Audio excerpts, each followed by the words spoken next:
transformation within the city that is needed in relation to public transport as well. Will break us and Sharon Keogan. Thank you. Ciarán, I'm calling for a debate on the latest report from the Cryptical Grandstanding Institute for Strategic Dialogue, an investigation into the online mis- and disinformation ecosystem in Ireland.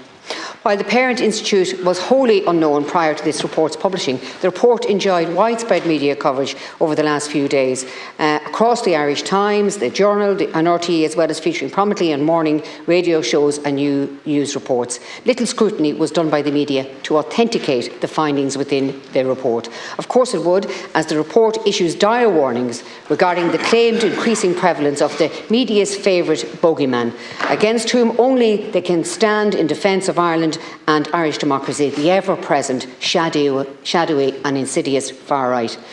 The report claims that the influence of the far right is growing through their dual weapons of misinformation and disinformation, because of course truth is solely the remit of the left, was loudly and uncritically echoed by all major media outlets. This so-called news suits them just fine, as the establishment media has long since been singing the hymn that they alone are the vanguards of truth and honesty and the sole purveyors of trustworthy news content, and that the apparatus of the state must defend them from attack, and indeed must gift them millions of euros in taxpayers' money in order to defend the poor, witless Irish public against ideas which may upset the status quo.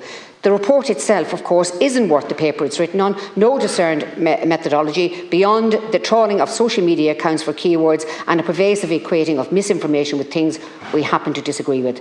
But this, of course, is the prevailing sentiment of the government of the day. We're right, you're wrong, our views and opinions are correct, and anyone who tries to state otherwise is misinforming you. It's important to discuss this report, Minister Martin, considering the new Misinformation-Disinformation Task Force may use this report for guidance. A word to the wise, it's not a charade that's going to last much longer, and I hope you're ready for the collapse of this particular House of Cards.